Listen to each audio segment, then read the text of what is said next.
बिस्मिल्लाहिर्रहमानिर्रहीम, अस्सलाम वालेकुम, वेलकम टू ऑल। तो आज हम अपना लेक्चर आगे कंटिन्यू करते हैं बेटा। कल हमने छोड़ा था होल्डिंग और सब्सिडरी कंपनी के ऊपर। तो मैंने कल एक एग्जांपल दी थी। देखो बेटा, आपके साथ ही आपकी फूफी का घर है और अगर आप चाहते हैं कि वहाँ पे आपकी बात मानी जाए तो भैया आपके पास दो तरीके हैं कि आप अपनी बात वहाँ पे बनवा सकते हो। एक तरीका तो ये है कि आप उनके घर पे पैसा लगाना शुरू कर दो। दूसरा तरीका ये है कि भाई उसके बंदे अपने साथ मिला लो उस घर के। तो लिहाजा ये दो तरीके हमने पढ़े थे। सेम इस तरह बेटा कंपनीज के अंदर होता है कि अगर एक कंपनी दूसरी कंपनी की मालिक बनना चाहती है, वो चाहती है कि मैं उसकी मालिक बन जाऊं, दूसरी कंपनी मेरी गुलाम बन जाए, तो इसके पास भी दो ही तरीके होते हैं। या तो एक तरीका ये होता है कि भाई उसके अंदर पैसा इन्वेस्टमेंट कर दो, पैसा फेंक दो, उसको ज्यादातर अपना हिस्सा शेयर कर लो, उसके अंदर ऑन कर लो उसे, ताकि वहां के फैसले जो डिसीजन हैं वो आपकी मर्जी के मुताबिक हो। या दूसरा तरीका ये है कि भाई आप जो है उसकी मैनेजमेंट को अपने साथ मिला लो। मतलब जो मेजॉरिटी ऑफ द मैनेजमेंट है, कंपनी की मैनेजमेंट कौन होती है बेटा, उनको क्या कहते हैं, कंपनी कौन मैनेज करता है? डायरेक्टर्स। डायरेक्टर्स मैनेज करते हैं। अच्छा, क्लास के फौरन बाद एक टेस्ट है आपका छोटा सा, 3 क्वेश्चन है छोटे छोटे, वो मैं आपको भेजूंगा। आपने उनको सॉल्व करना है। उस टेस्ट का हरगिज पर्पज ये नहीं है कि आपका नॉलेज टेस्ट किया जाए, उसमें आपकी ड्राफ्टिंग, आपकी अंडरस्टैंडिंग और आपके आंसर प्रोड्यूसिंग स्किल जो है उनको टेस्ट किया जाएगा। ठीक है, क्लास के फौरन बाद वो आपको टेस्ट मिल जाया करेगा। और अगर नहीं मिलता तो बेटा मुझे रिमाइंड करा दिया करें। काफी बर्डन होता है मेरे ऊपर, 6-7 बैच चल रहे हैं अपने, रेगुलर भी चल रहे हैं, टैक्स का, लॉ का, बीएमबीएस का, पोस्ट भी चल रहे हैं, साथ में टेस्ट वगैरह भी होते हैं, सबके रिवीजन भी चल रही हैं। तो लिहाजा मुझे आप लाजमी रिमाइंड करा दिया करेंगे। अच्छा, तो बेटा होल्डिंग कंपनी से मुराद मालिक कंपनी, सब्सिडरी कंपनी से मुराद गुलाम कंपनी जो होती है। तो एक कंपनी दूसरी कंपनी की मालिक कब होगी? तो जब या तो उसकी आधे से ज्यादा वोटिंग सिक्योरिटीज खरीद ले, आधी नहीं, more than 50%, more than 1/2 of voting securities. Shares नहीं कहना बच्चे। देखो मेरे से क्वेश्चन होता है कि सर क्या हम अपनी लैंग्वेज में लिख सकते हैं लॉ को? बेटा आप बिल्कुल लिख सकते हो, लेकिन कुछ टेक्निकल वर्ड्स होते हैं उनका प्रोड्यूस करना जरूरी होता है। अगर आप उनको नहीं करोगे ना तो बेटा प्रोविजन सारी की सारी गलत हो जाएगी, आपकी क्वालिटी ऑफ द आंसर जो है वो इफेक्ट होगी। मिसाल के तौर पे होल्डिंग कंपनी कौन सी होती है? अ कंपनी और a body corporate which holds, यहां तक ठीक है, यहां आप अपनी कोई वर्डिंग यूज करो, कोई फर्क नहीं पड़ता, डायरेक्टली और इनडायरेक्टली ये word as it is produce होने चाहिए। मोर देन 1/2, अगर आपने मोर का वर्ड निकाल दिया इसमें से तो भैया आपकी प्रोविजन सारी गलत हो गई। मोर देन 1/2 या 50% आप लिख सकते हैं, कोई मसला नहीं। वोटिंग सिक्योरिटीज, शेयर्स नहीं लिखने यहाँ पर। शेयर्स ऐसे भी होते हैं जिनके ऊपर वोट्स नहीं होते, प्रेफरेंस शेयर्स होते हैं, रिडीमेबल इरिडीमेबल शेयर होते हैं, मुख्तलिफ क्लासेज होती है, उसकी मुख्तलिफ राइट्स होते हैं शेयर्स के साथ अटैच हुए। तो लिहाजा आपने वोटिंग सिक्योरिटीज लिखनी है। एक कंपनी दूसरी कंपनी की सब होल्डिंग कब कहलाएगी? जब वो दूसरी कंपनी के अंदर डायरेक्टली या indirectly more than 50% of voting securities की मालिक बन जाए, या उसकी जो बोर्ड है, बोर्ड किसको कहते हैं? जो डायरेक्टर्स होते हैं उनको कलेक्टिवली कहा जाता है बोर्ड ऑफ डायरेक्टर्स। तो उसकी कंपोजिशन कंट्रोल करे। मतलब मेजॉरिटी ऑफ द डायरेक्टर जो है, अगर ये कंपनी अपने बंदे रख रही है तो भी वो कंपनी सब्सिडरी बन जाएगी, ये कंपनी होल्डिंग बन जाएगी। एक कंपनी मालिक बन जाएगी, दूसरी गुलाम बन जाएगी। एक कंपनी जो है वो बी की होल्डिंग कब होगी? जब ए जो है बी के अंदर डायरेक्टली या indirectly more than 50% of voting securities खरीद ले, या ए जो है बी की बोर्ड की कंपोजिशन अपने हाथ में रखे। मतलब मेजॉरिटी ऑफ द डायरेक्टर जो है वो ए अपॉइंट कर रही हो बी के अंदर, तो इस तरीके से ए जो है वो बी की मालिक बन जाएगी, होल्डिंग कंपनी बन जाएगी। क्लियर है बच्चे? Yes sir. सब्सिडरी कंपनी, गुलाम कंपनी कौन सी होगी बेटा? ये वो कंपनी होगी जिसके अंदर more than 50% of voting securities जो है वो डायरेक्टली या इनडायरेक्टली किसी और के पास हो, या जिसकी बोर्ड ऑफ डायरेक्टर की कंपोजिशन जो है वो कोई और कंपनी होल्ड कर रही हो। तो ये कंपनी गुलाम बन जाएगी किसकी? उस कंपनी की जो इसके अंदर मालिक है। तो लिहाजा बी जो है वो ए की सब्सिडरी कब बनेगी? जब बी की मोर देन 50% वोटिंग सिक्योरिटीज ए जो है वो डायरेक्टली या इनडायरेक्टली होल्ड कर ले। डायरेक्टली से क्या मुराद है? खुद खरीद ले जाके। इनडायरेक्टली से क्या मुराद है? अपने किसी डायरेक्टर को कहे कि जाके इसके शेयर खरीद लो। तो वैसे समझा जाएगा कि उस कंपनी ने खरीदे हैं इनडायरेक्टली। या बी की जो बोर्ड की कंपोजिशन है वो ए जो है वो डिसाइड कर रही हो, या ए जो है वो बी की बोर्ड ऑफ डायरेक्टर पे मेजॉरिटी डायरेक्टर अपॉइंट कर रहे हो, तो बी जो है वो ए की सब्सिडरी बन जाएगी। ये दो सेपरेट डेफिनेशन है। क्लियर है बच्चे?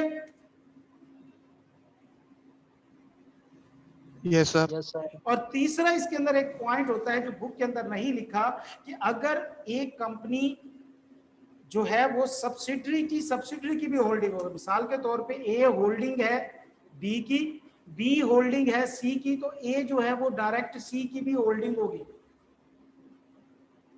समझ आ गई बात? सब्सिडरी कंपनी भी ए की सब्सिडरी कहलाएगी। क्लियर है ये कंसेप्ट भी? Yes sir. चले जी, ये एग्जांपल पढ़े, शाबाश, ये एग्जांपल पढ़े जल्दी से।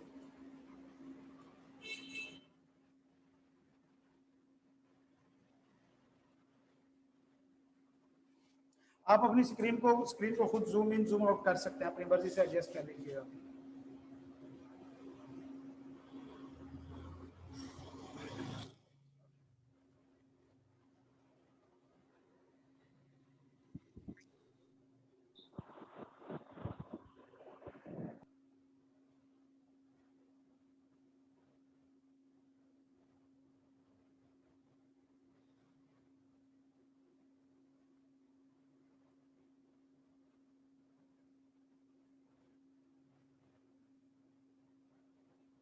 ओके बच्चे,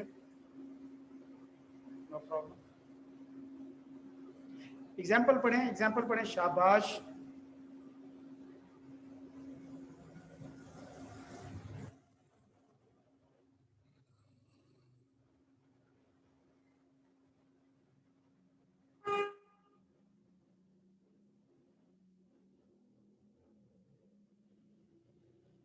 हाँ जी, क्लियर है बच्चे?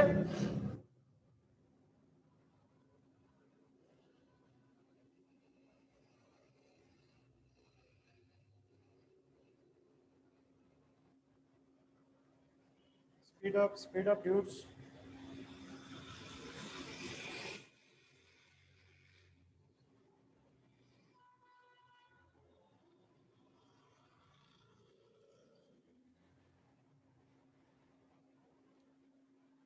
हाँ जी,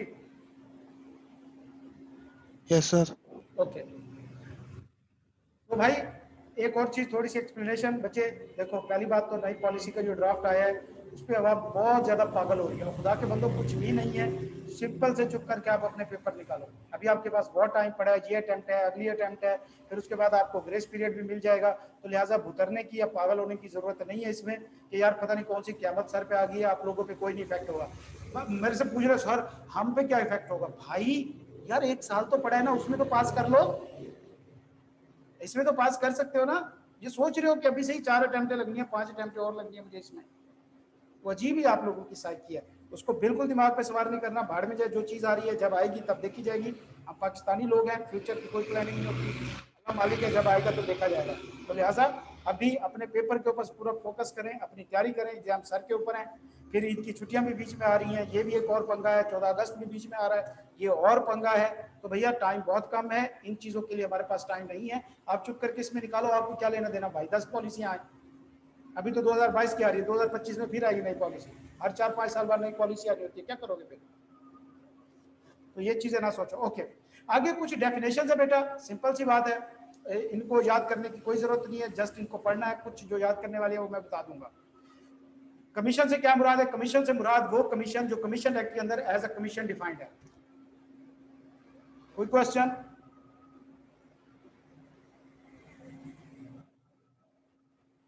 भाई इतनी लंबी नो डेफिनेशन सर। बताई यार मैंने। पांडे जी कमाल करते हो यार। कमीशन से मुराद कमीशन जो कमीशन एक्ट के अंदर एज अ कमीशन डिफाइंड है, बस वही चीज है जो कंपनीज एक्ट, जो कंपनीज के अंदर रजिस्टर है। फंक्शन क्या होते हैं इसके भाई? ये कंपनीज को रेगुलेट करता है वगैरह वगैरह, छोड़ दो इसे। रजिस्ट्रार ये कौन होता है? देखो बेटे, कंपनी नेचुरल बॉडी होती है या आर्टिफिशियल बॉडी होती है? आर्टिफिशियल। तो कंपनी को कौन चलाता है फिर? डायरेक्टर। डायरेक्टर। सेम इस तरह एससीसीपी नेचुरल बॉडी है या आर्टिफिशियल बॉडी है? आर्टिफिशियल। आर्टिफिशियल। तो एससीसीपी को जो चलाता है वो रजिस्ट्रार होते हैं। बस रजिस्ट्रार से मुराद क्या है? वो कहता है भाई रजिस्ट्रार से मुराद registrar, additional registrar, additional joint registrar, joint registrar, deputy joint registrar, assistant registrar, या कोई भी ऐसा शख्स जिसको एससीसीपी कह दे कि ये रजिस्ट्रार है, वो रजिस्ट्रार बन जाएगा। तो रजिस्ट्रार ही रजिस्ट्रार कर दिया इन्होंने, ठीक है, कोई जरूरत नहीं है, जस्ट इसको देख लें आप। पावर एंड ड्यूटीज, ये थोड़ा सा इंपॉर्टेंट है, इसको देख लेना है कि रजिस्ट्रार की पावर क्या होती है, ड्यूटीज क्या होती हैं। पावर है कंपनी रजिस्टर कर सकता है, उसकी ड्यूटी भी है, वो कंपनी को डॉक्यूमेंट्स कह सकते हैं कि भाई दो, कंपनी से कोई सी किस्म की डॉक्यूमेंट या इंफॉर्मेशन जो है वो डिमांड कर सकता है, कंपनी के ऑफिसर से किसी किस्म की डॉक्यूमेंट या इंफॉर्मेशन डिमांड कर सकता है, कंपनी की डॉक्यूमेंट्स को चेक कर सकता है, कंपनी की डॉक्यूमेंट्स को सीज कर सकता है, कंपनी के रिकॉर्ड्स वगैरह को मेंटेन करना होता है इसने, और इस तरह कंपनी की रूटीन डॉक्यूमेंट जो है उनका ट्रैक रखना होता है। तो बेटा एससीसीपी के अगर आप ऑफिस में जाएंगे, आप जब इंशाल्लाह आर्टिकल में जाएंगे तो वहां पे एक चीज होती है कंपनी सर्च या कंपनी फाइल सर्च जिसको कहा जाता है। तो कंपनी की सारी जो फिजिकल डॉक्यूमेंट होती है ना वो एससीसीपी के पास फिजिकली मौजूद होती हैं। तो मुझे एक बार इत्तेफाक हुआ एक कंपनी का जो तकरीबन 25 साल पुरानी कंपनी थी, उसकी मैंने डॉक्यूमेंट सर्च करनी थी, मेरी पहली असाइनमेंट। मतलब मैं जब आर्टिकल में गया, अभी मुझे 5-6 महीने हुए थे, मुझे सर ने पकड़ा दिए, जाओ जी ये ना फाइल सर्च करके आओ, फाइल इसकी सर्च करके आओ।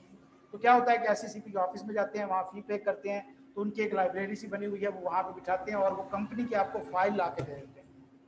अब मुझे पता ही नहीं कि मैंने इसमें देखना क्या है, ना मेरे मैनेजर ने बता के भेजा, कहते जाओ यार उसे देख के आओ। मैं गया भाई, मैंने उनको एप्लीकेशन दी, उसके ऊपर लिखा था, थोड़ी देर बाद ये इतना बड़ा ढेर कागज का मेरे सामने लगा के रख दिया, नए पुराने स्मेल, ओए ओए ओए, मुझे समझ ही ना मैं इसका क्या करूं। मैं खोल के देखता रहा शाम को वापस, पता नहीं वो क्या था, मुझे आज तक नहीं समझ आई कि सर ने मुझे क्यों भेजा था। बहरहाल मुझे बाद में पता चल गया था कि किस लिए भेजा गया था, तो एक फॉर्मेलिटी थी जिसको फुलफिल करना था बस।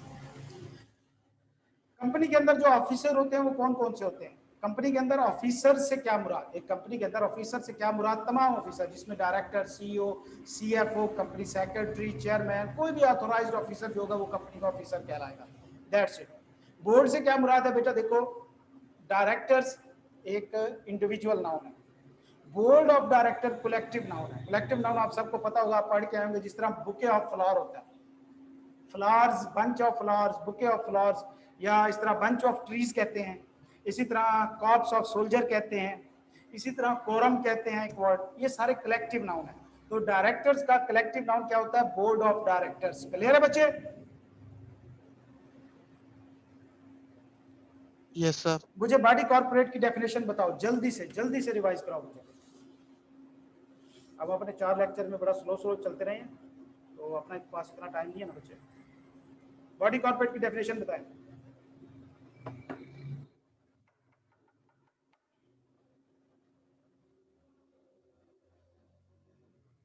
कोई बता दो।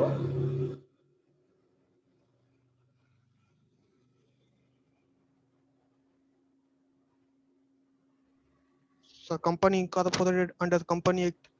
शाबाश। दूसरी? Company incorporated outside Pakistan. माशाल्लाह, बहुत ही प्यारे। अल्ताफ भाई की तरफ से एक पप इधर, आगे चलें। Declared body corporate statute. माशाल्लाह, जीते लगे हो भाई, शहजादे हो आप। ऐसे ही आपको अंडर एस्टिमेट करा था। अच्छा जी, तो बेटा देखो हमने कहा था कि कंपनी एक छोटी टर्म है, बॉडी कॉर्पोरेट एक बड़ी टर्म है, ऐसी बात है? जी सर। मतलब इसका ये हुआ कि हर कंपनी बॉडी कॉर्पोरेट जरूर होगी, लेकिन हर बॉडी कॉर्पोरेट जरूरी नहीं कि सिर्फ कंपनी हो। क्लियर है? Yes sir. भाई साथ हूँ हाँ करते होते हैं, मुझे पता चले कि जिंदा हो, और जिंदा हो ये चलती फिरती लाशें हो, हाँ हूँ करते रहा करो साथ में। अच्छा, तो मेंबर्स में भी यही मसला है, मेंबर्स और शेयर होल्डर। शेयर होल्डर एक छोटी टर्म है, मेंबर्स एक बड़ी टर्म है।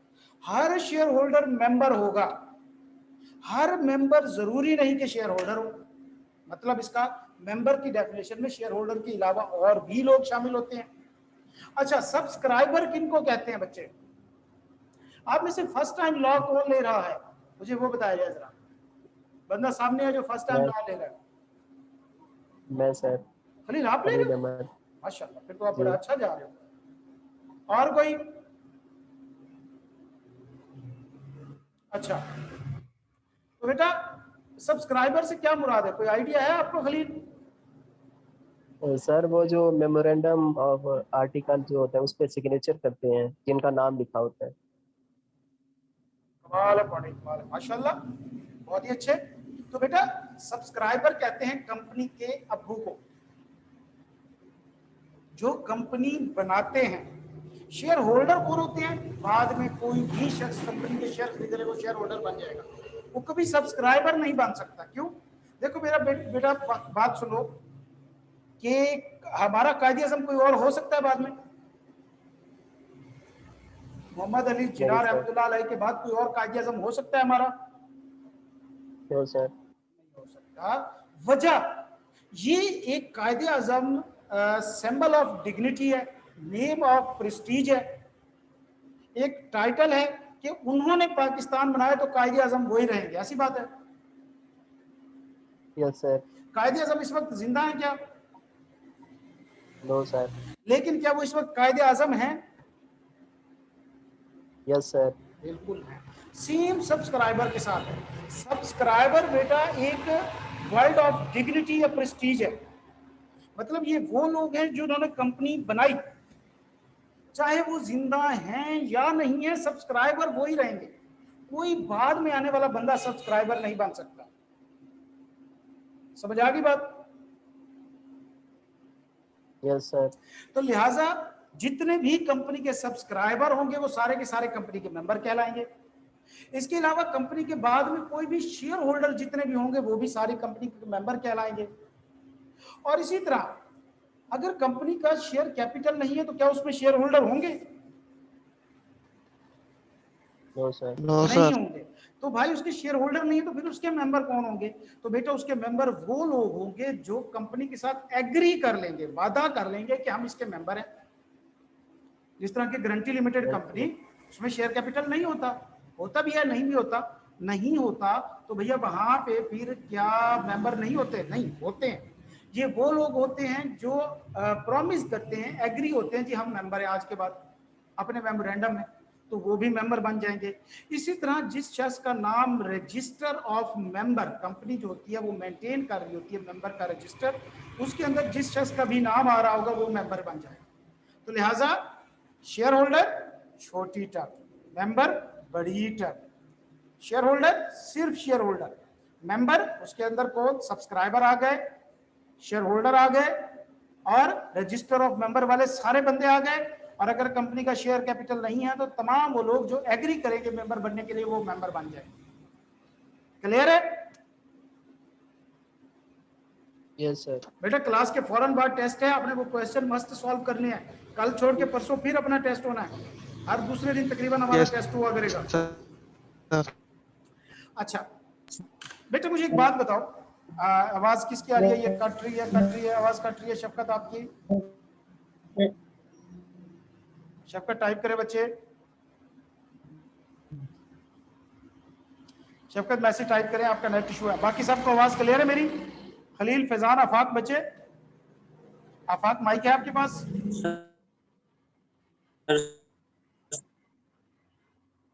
शफकत आपकी आवाज चेक नहीं आ रही। खलील आवाज आ रही है बच्चे आपको?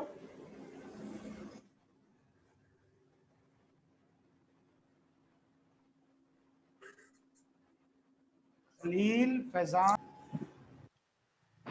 आवाज आ रही है बच्चे? जी सर आ रही है। ओके जी सर। भाई, क्या बारिशों की वजह से नेट की कैसे, खैर थोड़ा सा कॉम्प्रोमाइज कीजिएगा, इंशाल्लाह हालात बेहतर होंगे हमारे, लेकिन बेहतर होंगे तब्दीली आएगी, नया पाकिस्तान बनेगा। ओके, तो आफाक आपके पास माइक है पुत्र? जी आपके पास है जी तो आ कुछ रही है शर्मीली बात। लड़कियों की तरह खामोश क्यों बैठे हो भाई? जिस तरह मायो बैठे हो आप, नहीं साथ बोले। ओके, मुझे पता है सर बेटा आ रही है। रात को आपके घर में खाना पकता है आफाक? जी सर। यार मुझे भेज दिया करो, मेरे घर में नहीं पकाना पड़ता है भाई। क्या करें, हॉस्टलाइज बंदों की कहानी यही होती है कि हम खुद पका पका के इतने ट्रेन हो चुके होते हैं, घर वाले कहते हैं खुद ही पका लो, सही। खुद ही पकाना पड़ता है। अच्छा, क्या कोई एक बंदा डिसाइड करता है कि जी आज क्या पकना है हमने? No sir. नहीं, मतलब ये होता है कि घर में नॉर्मली शाम को डेली, बल्कि शाम को क्या सुबह सुबह ये पंगा स्टार्ट हो जाता है शाम को क्या पकाना है। घर के छोटे बच्चे कह रहे थे जी हमें चिकन पकाना है और बड़े कह रहे थे जी हमें टिंडे खाने, ऐसी बात है।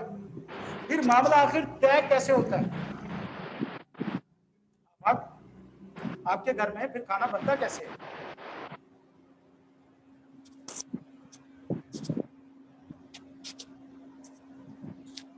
बन जाता है सर। यार ना बताओ काइंडली आफाक, मैं नहीं लेता आपसे खाना, भाई बताओ तो सही कि खाना बनता कैसे है?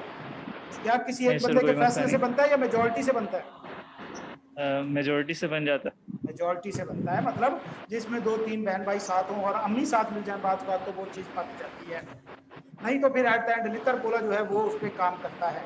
देखो बेटा, जब एक घर के अंदर, माइक म्यूट कर ले आफाक, कोशिश क्या करें थोड़ा सा साइलेंट, पीछे हवा की आवाज़ है या क्या है वो आ रही है, तो आप थोड़ा सा रुख चेंज कर लें अपना, हवा वाली साइड पे ना जी, बैठे। ओके, हाँ, सही अच्छा। होगा। अब क्या होता है कि बेटा जहाँ एक घर में 4 बंदे रह रहे हैं वहां पे भी खाना किसी एक बंदे की मर्जी से नहीं पक सकता, तो एक कंपनी जहां पे ये लाखों मेंबर होंगे वहां पे कोई अकेला शख्स फैसला कर सकता है? बताइए। No. No sir. नहीं कर सकता, तो मतलब वहां पे भी फैसले मेजोरिटी से होंगे। Yes sir.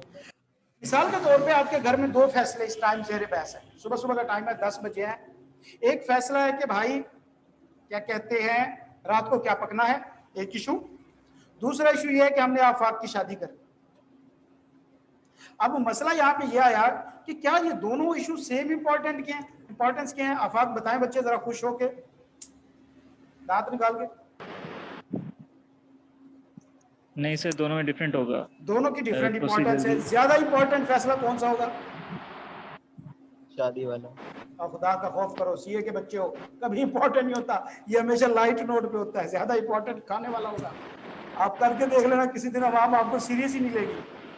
चले, हम फॉर द सेक ऑफ क्या कहते हैं खुद को खुश करने के लिए हम ले लेते हैं जी आफाक की शादी का मसला वाकई इंपॉर्टेंट है, मामला बहुत सीरियस हो गया, ठीक है। और बच्चा कह रहा है जी मेरी शादी होनी चाहिए अब, इनफ इज इनफ। तो भैया देखो, क्या दोनों के लिए सेम टाइप की अप्रूवल चाहिए होगी, सेम टाइप की मेजोरिटी चाहिए होगी? No sir. नहीं, मतलब खाना पकाना है तो छोटे 2 भाई और एक अम्मी साथ मिल गया तो खाना तैयार है। शादी करनी है तो भाई आपसे क्या कहते हैं घर वालों से पूछो, बच्चों से पूछो, फूफी से पूछो, मोहल्ले के चौकीदार, गेट कीपर, उसके बाद साथ पुलिस वाले थाने से, इसी तरह जितने भी रिश्तेदार हैं सबके कुत्तों बिल्लों तक से आप पूछो, और उसके बाद फिर चाहे जिसकी शादी है उससे पूछो ना पूछो, वो मैटर नहीं करता। उसके बाद भी आधे रिश्तेदार शादी वाले दिन नाराज होते हैं जी सानू तो पूछा ही नहीं, साढ़े तो पूछा ही नहीं, साढ़े तो पूछ के तुसी सानू किसी लायक ही नहीं समझा तुसी। तो बेटा सेम कंपनी में हालात होते हैं, कुछ मामलात होते हैं रूटीन नेचर के जिनके ऊपर एक सिंपल सी मेजोरिटी चल जाती है, कुछ मामलात होते हैं हाईली इंपॉर्टेंट नेचर के जिसके ऊपर सिंपल मेजोरिटी नहीं चलती, ज्यादा मेजोरिटी चाहिए होती है। तो लिहाजा बेटा किसी भी ऑर्गेनाइजेशन के अंदर, कंपनी के अंदर जो डिसीजन होते हैं, जो फैसले होते हैं वो रेजोल्यूशन के थ्रू होते हैं। प्रमोटर और सब्सक्राइबर में क्या फर्क है, किसका मैसेज है ये भाई? शफकत बेटा इस तरह के मैसेज पब्लिक सर ये मैंने पूछा था ना। अच्छी बात है, आप पब्लिक पूछा करें, सबको पता चले। शफकत ने पूछा है कि प्रमोटर और सब्सक्राइबर में क्या फर्क है। देखो बेटा, जब आपने सीए शुरू किया था तो कितने लोग आपके साथ थे, मतलब कितनों ने कहा था कि जी आपसे हो जाएगा या करो ये वो, आपकी खिदमत करने वाले, और कितने लोग थे आपके साथ, मतलब आपको किस किस ने इंकरेज किया था? आपको किसी ने मशवरा दिया होगा, आप किसी से मिले होंगे, किसी ने आपको कहा होगा कि हो जाएगा, ठीक है। जब आपने सीए स्टार्ट कर दिया तो उसके बाद कौन उनमें से कोई बंदा आपकी फी पे कर रहा है, जैसे बब्बू कर रहे हैं? घर वाले ही कर रहे हैं। तो बेटा जो तमाशबीन होते हैं वो प्रमोटर कहलाते हैं, जो एक्चुअली रिस्पॉन्सिबिलिटी लेते हैं वो सब्सक्राइबर कहलाते हैं। जो कंपनी को बनाने में शामिल होते हैं, साथ साथ जी बनाते हैं ये वो बला बला, वो सारे प्रमोटर कहलाते हैं। लेकिन जब कंपनी के सब्सक्राइबर बनने की बारी आती है, मेमोरेंडम साइन करने की बारी आती है, तो फिर सिर्फ जो लोग साइन कर रहे होते हैं वो सब्सक्राइबर कहलाते हैं। क्लियर है बच्चे सबको ये कंसेप्ट? ठीक है। हाँ, तो मतलब फूफो आपकी प्रमोटर है, आपके अब्बू आपके सब्सक्राइबर है। क्लियर है? Yes sir. अच्छा, कोई और क्वेश्चन था? जल्दी से पूछे भाई।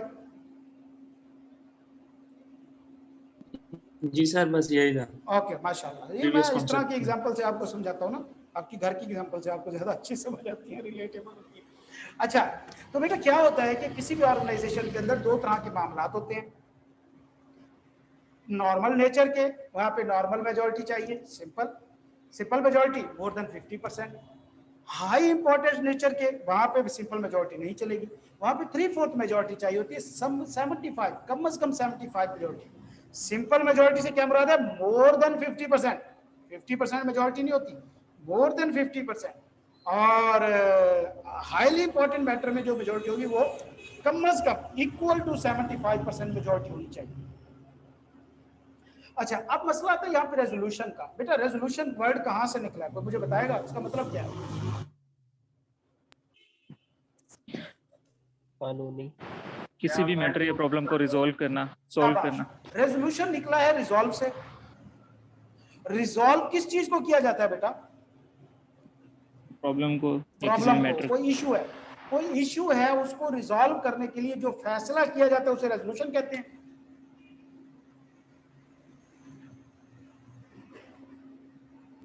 जी सर।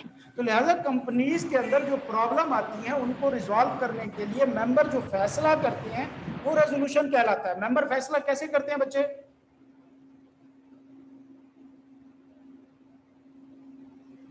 वोटिंग के थ्रू। वोटिंग के थ्रू, मेजोरिटी से। बाकी अक्कड़ बक्कड़ बॉम्बे बो करके नहीं करते कि 10 तक गिनती कर लो, ये हो गया, चलो ऐसा नहीं होता, मेजोरिटी के थ्रू होता है। तो लिहाजा जोन सी रेजोल्यूशन सिंपल मेजोरिटी से पास होगी उसको ऑर्डिनरी रेजोल्यूशन कहेंगे। जो रेजोल्यूशन 75% मेजोरिटी से पास होगी उसको स्पेशल रेजोल्यूशन कहेंगे। सब बोलो वाह वाह, कैसा समझ आ गया? जी सर। आवाज मेरी कट तो नहीं रही? ठीक है, आ रही है सर, ओके, गुड है। गुड हो गया। ओके, ऑर्डिनरी रेजोल्यूशन ऐसी रेजोल्यूशन जिसकी सिंपल मेजोरिटी से जो पास हो गए जाएगी उसको कहेंगे। स्पेशल रेजोल्यूशन जिसकी 3 कंडीशन फुलफिल हो। पहले नंबर पे भाई कम से कम 75% मेजोरिटी उसके हाथ में दे, वोट दे। दूसरे नंबर पे कोई जनरल मीटिंग होनी चाहिए। जनरल से क्या मुराद है बच्चे? जनरल, जनरल से क्या मुराद? अवाम, आप लोग, जनरल पब्लिक। तो जनरल पब्लिक मेंबर होती है कंपनी की।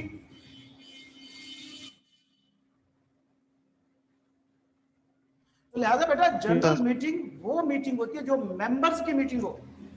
तो कोई भी ऐसी रेजोल्यूशन जो 75% मेजोरिटी से पास हो, कहां पर? मेंबर्स की मीटिंग में, और जिसका 21 दिन पहले कम से कम नोटिस दिया गया हो जिस मीटिंग का, और उस मीटिंग के नोटिस के अंदर लिखा गया हो कि भाई हम इस मीटिंग में स्पेशल रेजोल्यूशन पास करेंगे। तो इन 3 कंडीशन को फुलफिल करके जो रेजोल्यूशन पास होती है उसको स्पेशल रेजोल्यूशन कहा जाता है। क्लियर है? Yes sir. हाँ, जी तो सर, बेटा क्लियर। 21 दिन वाली जो लिमिटेशन है इसको खत्म किया जा सकता है अगर तमाम मेंबर्स किसी मीटिंग के अंदर बैठे तमाम मेंबर्स एग्री कर लें, 100% मेंबर एग्री कर लें कि हम एक शॉर्टर नोटिस के ऊपर मीटिंग रख लेते हैं, तो फिर वो 21 दिन से कम का नोटिस देके स्पेशल रेजोल्यूशन पास कर सकते हैं। तो लिहाजा अगर स्पेशल रेजोल्यूशन की डेफिनेशन आए तो ये 3 कंडीशन बताने के साथ साथ एक्सेप्शन भी बतानी है। समझ आ गई?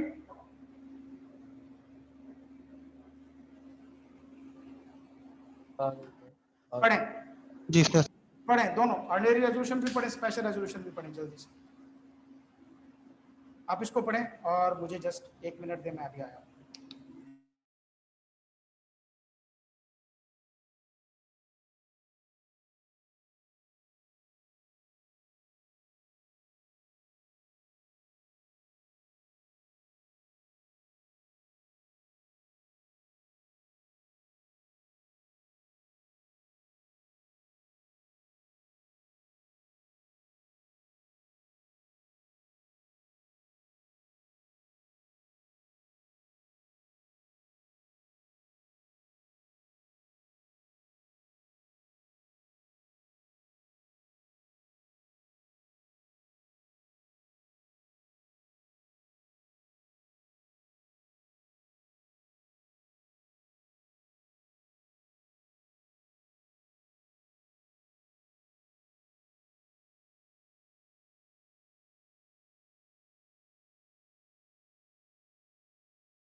हाँ जी, आवाज आ रही है बच्चे? आवाज आ रही है?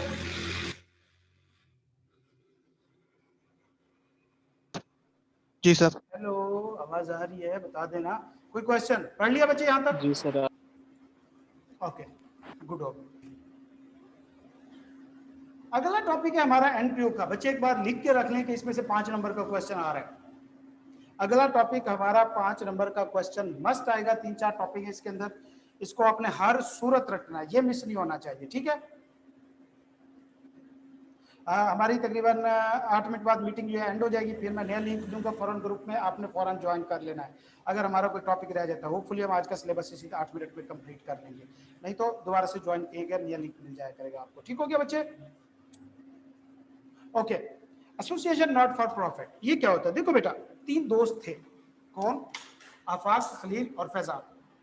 1 मिनट दो और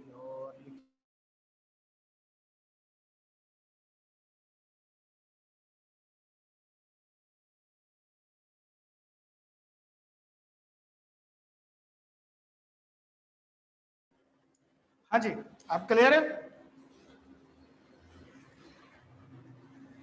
यस सर। ओके, 3 दोस्त थे भाई, एक ही मोहल्ले के सोसाइटी के 3 दोस्त थे, कौन? आफाक, खलील एंड फैजान। मकसूद किधर गया? मकसूद बैठा है? मकसूद भाग गया। अच्छा, अनीस भी नहीं आया। 3 दोस्त थे, इंतहाई लेवल के वेले निकम्मे, सारा दिन चौक में बैठ के जनाब जी जो कुछ किया करते थे। अब एक मसला था कि इनकी सोसाइटी में कुछ लोग बहुत अमीर थे, कुछ लोग बहुत गरीब थे। तो इनको ये बैठ के वहां पे सबके हालात देखा करते थे, इनको परेशानी होती थी कि यार देखो, अमीर अमीर हैं, गरीब गरीब हैं। एक दिन इन लोगों ने बैठ के डिसाइड किया कि यार हम उनकी कुछ खिदमत के लिए काम करें, हम इनके सोशल वर्क के लिए काम करें। तो आफाक, खलील और फैजान ने डिसाइड किया कि हम इनकी खिदमत करते हैं। अब तीनों एक दूसरे को देख रहे हैं कि भाई सारा दिन हम तो खुद पट्टे पे बैठे रहते हैं, अपने पल्ले कुछ है नहीं, हम लोगों की खिदमत कैसे करेंगे?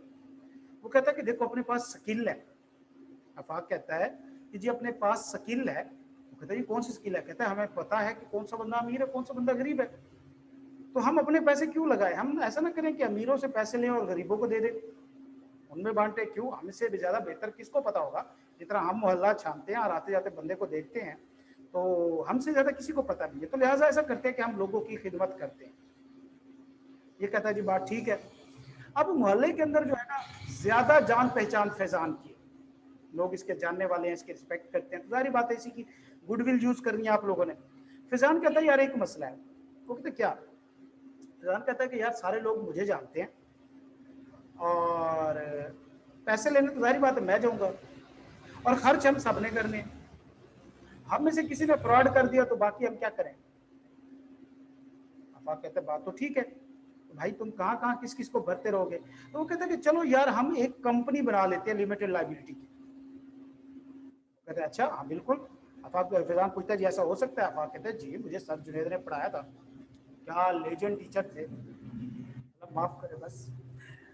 तो उन्होंने मुझे पढ़ाया था कि जनाब एक लिमिटेड लायबिलिटी कंपनी बन सकती है जो इंसानियत की खिदमत के लिए और सोशल वर्क के लिए।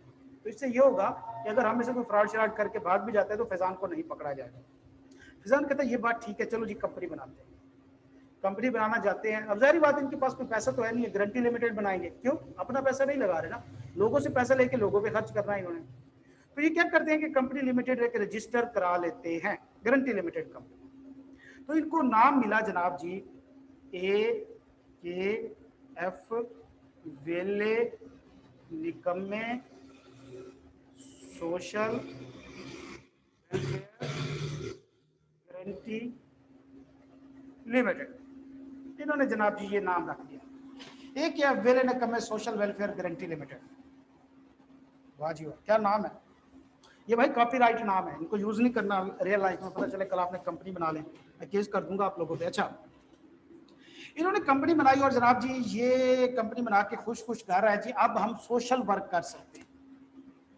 चले जी, इन्होंने पहली असाइनमेंट पकड़ी, वहाँ इलाके का एक वडेरा था, जागीरदार था, मैट्रिक पास था, उसके पास चले।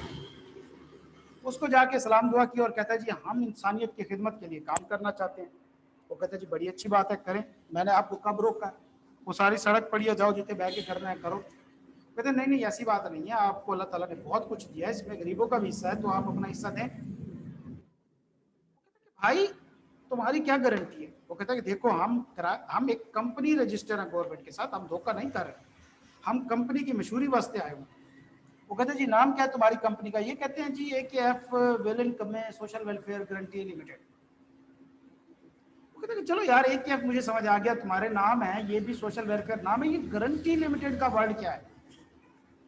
अब यहाँ पे फैजान को पता चल जाता है जी फंस गए, मामला खराब है। क्यों? वो वडेरा बंदा है, उसे तो पता नहीं है ये टेक्निकल चीजें क्या है। तो भाई खलील कहता है उससे कि सर जी बात यूं है कि हम 3 बंदे हैं, तो हो सकता है कल को हम में से कोई धोखा फ्रॉड कर जाए, तो हमने इसलिए अपनी लायबिलिटी लिमिट की हुई है। कहते इससे क्या होगा? कहता है भाई हमें कोई नहीं पकड़ सकेगा, कंपनी को ही पकड़ा जाएगा। तो वडेरा कहता है कि यार जब तुम 3 लोगों को एक दूसरे के ऊपर भरोसा भी नहीं है, तो मैं तुम्हारे ऊपर भरोसा करके पैसे कैसे दे दूं? क्या वो तुम्हें पैसे दे देगा?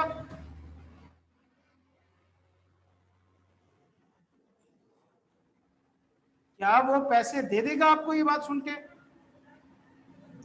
No sir. नहीं देगा। तो उसने भाई पैसे नहीं दिए, बल्कि उसने आपका अपना कुत्ता आपके पीछे लगा दिया। जिस तरह जान बचा के आप भागे, वापस उसी फट्टे पे आके बैठ गए, लो जी पहला प्रोजेक्ट ही फेल हो गया, आप क्या करेंगे? सारों ने सर जोड़ा और कहा कि किसी तरह ये वर्ड हमारे नाम से हट जाए। तो आफाक ने फिर कहा कि मैंने जनाब जी सर से पढ़ा था कि एक तरीका है इसका। तो बाकी दो ने पूछा जी बताओ क्या तरीका है? तो कहते हैं कि भाई हमें रजिस्ट्रार के पास या कमीशन के पास जाना होगा, उसकी 3-4 छोटी छोटी कंडीशन है, उनको पूरा करना होगा, वो हमें एक लाइसेंस इशू करेगा। जैसे वो हमें लाइसेंस इशू करेगा तो फिर हमारे नाम के साथ से ये वर्ड हट जाएगा, हम सिंपल इतना नाम यूज करेंगे। तो कहता है जी बड़ी अच्छी बात है। तो कहते पहले कंडीशन बताओ कि ये कौन कौन सी है? वो कहते हैं कि हमें कमीशन को लिख के देना पड़ेगा कि जो हमारे ऑब्जेक्ट होंगे वो सोशल वेलफेयर के होंगे, मतलब इस लिस्ट में से कोई ना कोई हमारा ऑब्जेक्ट होगा। दूसरे नंबर पे हमारे जितने भी प्रॉफिट या इनकम होगी हम अपने ऑब्जेक्ट की प्रमोशन पे लगाएंगे, ये भी हमें लिख के देना पड़ेगा। तीसरे नंबर पे ये होगा कि हमारे मेंबर्स को कोई डिविडेंड नहीं मिलेगा, ये भी हमें लिख के देना पड़ेगा। और साथ में हमारा ऑब्जेक्ट किसी भी वक्त इलीगल नहीं होगा, ये भी हमें लिख के देना पड़ेगा। अगर हम ये 4 कंडीशन लिख के SECP या कमीशन को दे देंगे तो कमीशन हमें एक लाइसेंस इशू कर देगा, जिसकी वजह से हम रहेंगे तो कंपनी, लेकिन हमारे नाम के साथ से ये वर्ड हट जाएगा। अब आपको कंसेप्ट क्लियर हुआ कि ये वर्ड क्यों हटाया जाता है नाम के साथ से? ये प्रैक्टिकल बात कर रहा हूं मैं आपको, यही रीजन होती है इसको हटाने की। क्लियर है बच्चे? Yes sir. तो लिहाजा यहाँ पे 2 क्वेश्चन बनते हैं इस टॉपिक से। 2 क्वेश्चन। पहला क्वेश्चन NPO कौन सी होती है? तो हर वो कंपनी जो ये 4 कंडीशन मीट कर दे वो NPO बन जाती है। दूसरे नंबर पे क्वेश्चन है NPO का लाइसेंस लेने की क्या रिक्वायरमेंट है? तो उसका आंसर है कि आपको कमीशन को अप्लाई करना पड़ेगा, ये 4 कंडीशन पूरी करनी पड़ेगी, फिर